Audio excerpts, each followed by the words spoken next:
कोई भी सूफी संत महात्मा ऋषि मुनि जितने भी आए हैं धरती पे, पैगंबर रसूल जीसस जितने भी आए हैं, जितने भगवान के अवतार हुए हैं, वो पूरी दुनिया में पूरी कायनात के लिए आए हैं। तो उन पर किसी एक व्यक्ति का हक नहीं है। वो जितने आपके हैं उतने हमारे हैं। तो मैं हमेशा ये कहता हूं कि राम जितना हिंदुओं के हैं उतना ही मुसलमानों के हैं।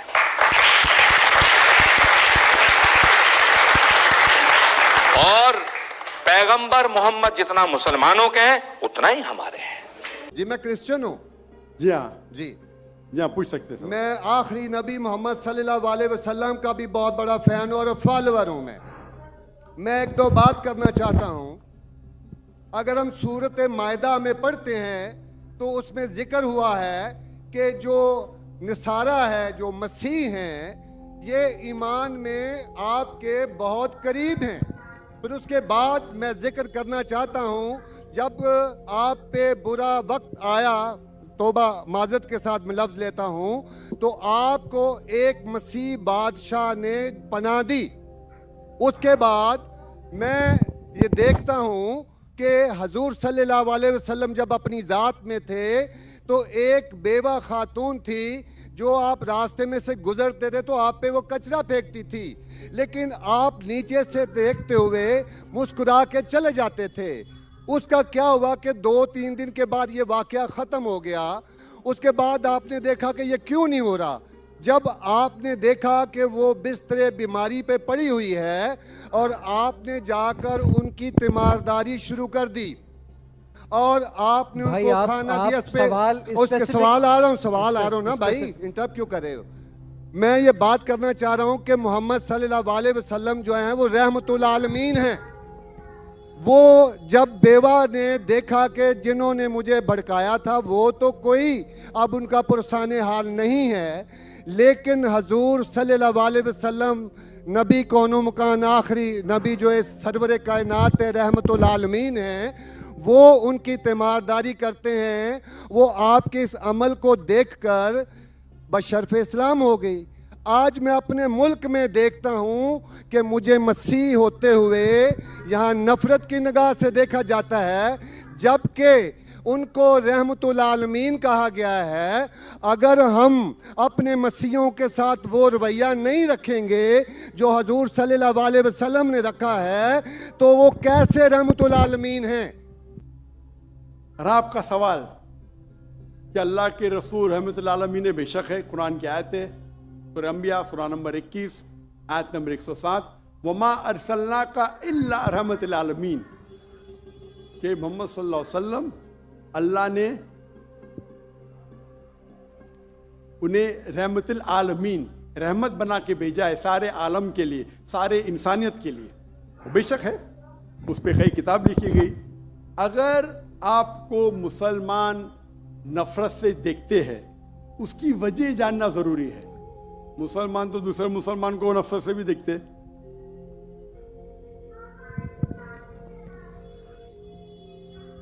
नहीं देखना चाहिए, नहीं देखना चाहिए। अगर वजह एकदम सही है, मैं नहीं जानता हूं क्यों देखते हैं। अगर मैं एक शख्स को देखूंगा जो एक लड़की को छेड़ रहा है तो मुझे भी उससे नफरत आएंगी, चाहे वो मुसलमान हो, चाहे हिंदू हो, चाहे मसीह है।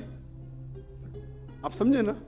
तो उस वक्त मुझे हिदायत दी गई है, अगर एक इंसान कोई खवातीन या कोई लड़की का बलात्कार कर रहा है या जिना बिल जब्र कर रहा है तो रहमत क्या कहती है? अरे रहमतुल आलमीन। क्या बोलेंगे? सलाम अलैकुम बोलेंगे आप उसको? क्या कहेंगे? अगर आप बलात्कार देख रहे, जिना बिल जब्र हो रहा है, आप क्या कहेंगे? मैं मुसलमान हूं, अस्सलाम वालेकुम। अल्लाह के रसूल की हदीस है, अगर कोई बुरा चीज देखते हैं तो हाथ से रोको, हाथ से नहीं रोक सकते तो जबान से रोको, जबान से नहीं रोक सकते तो दिल में कोसो। ये मिसाल दे रहा हूं मैं नहीं कहता हूं कि आप बुरे इंसान है, मैं नहीं कहता हूं कि आप गलत काम कह रहे, लेकिन अगर कोई मुसलमान, मैं आपको नफरत की नजर से देख रहा हूं, जावेद भाई मैं आपसे मोहब्बत करता हूं, जावेद भाई मैं आपसे मोहब्बत करता हूं, on the microphone please, on the microphone. I love you too. खलास। तो आप ये जनरल स्टेटमेंट देना कि मुसलमान मुझसे नफरत करते हैं, मेरे लिए गाली हो गई ना। नो सर, माजरत, मेरे अकेले साथ नहीं, मेरे तो बहुत अच्छे अच्छे दोस्त हैं, बल्कि बहुत से उलमा मेरे दोस्त हैं। माशाअल्लाह। इज्तमाई तौर पे कोई एक आदमी गलती करता है तो हमारे चर्चेस के ऊपर चढ़ाई हो जाती है, हमारे सामने हमारे ईमान की धज्जियां उड़ाई जारी होती हैं और हम खामोशी से एक गिद्दड़ की तरह खड़े होकर देख रहे होते हैं, क्योंकि हमें ये नहीं सिखाया गया है। मैं इज्तमाई बात कर रहा हूं। अभी पिछले दिनों ये पूरा मजमा जो है पूरा है। भाई साहब, ये सवाल जवाब का सेशन है, तकरीर का सेशन नहीं है। तकरीर के सेशन के लिए आप एक हॉल हायर कर सकते हैं। आपका सवाल आपने पूछे, मैं जवाब दिया। अगर कोई शख्स बिना वजह आपसे नफरत करता है तो गलत है। और कुरान की तो आयत है, जितने भी गैर मुसलमान है सबसे करीब है जो नसारा है। अगर आप कुछ गलत काम किए और कोई नफरत करता है, वो भी कुरान की आयत है। कुरान की आयत है सूरा नंबर 41 आयत नंबर 34 सूरह फुसिलत चैप्टर 41 वर्स 34।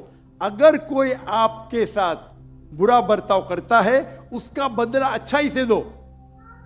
जावेद भाई, मैं आपसे बात कर रहा हूं। अगर कोई आपसे बुरा बर्ताव करता है तो कुरान फरमाते, अल्लाह ताला फरमाते, उनसे अच्छा बर्ताव करो। आपको क्या पता कि आपका दुश्मन आपका दोस्त बन जाएगा। जो कुरान की आयत है सूरह फुसिलत सूरा नंबर 41 आयत नंबर 64। तो अगर कोई मुसलमान कुरान पे अमल नहीं करता है तो वो नॉन प्रैक्टिसिंग मुस्लिम होगा। मतलब हर मुसलमान तो मैं नहीं कह सकता अच्छा है। और अगर कोई एक शख्स कोई गलती करता है, आप जैसा कहे कि पूरे कौम पे चढ़ाव करना बिल्कुल गलत है, इस्लाम में भी नहीं है। अगर कोई एक शख्स गलती करता है और वो सजा का हकदार है, उसको सजा मिलना चाहिए। उसका मतलब नहीं पूरी कौम। इनफैक्ट अगर आप हिस्ट्री पढ़ेंगे, आप तारीख पढ़ेंगे, आप तारीख में पढ़ो, चाहे वो 6वीं सदी की हो, 7वीं सदी की हो, 8वीं सदी की हो, आप देखेंगे सबसे महफूज अगर कोई जनरल दीन को फॉलो करने, वो इस्लाम के रूल में, इस्लाम अगर रूल कर रहा है उस शहर को, तो जितने गैर मुस्लिम थे वो अपने आप को महफूज समझते थे। क्यों?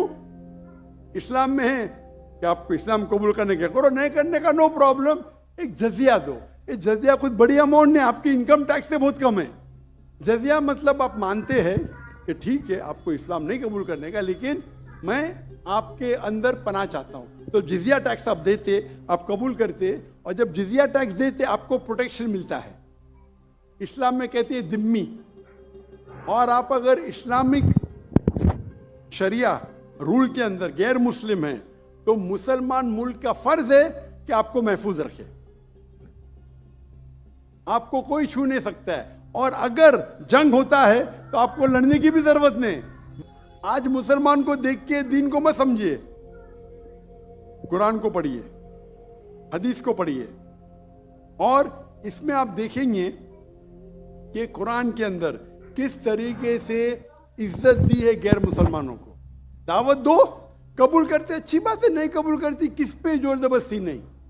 अगर कोई इस्लामिक मुल्क में कोई भी चर्च है या टेंपल है, उसे डिस्ट्रॉय करने की इजाजत नहीं, अनलेस वो कोई फितना कर रहा है।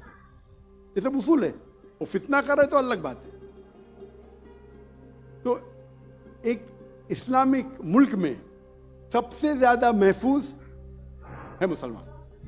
और मैं मिसाल देता हूं, मेरी जाम में से आ रहा हूं मलेशिया। मलेशिया में हिंदू 6% है, 6.3%, 6.3% है।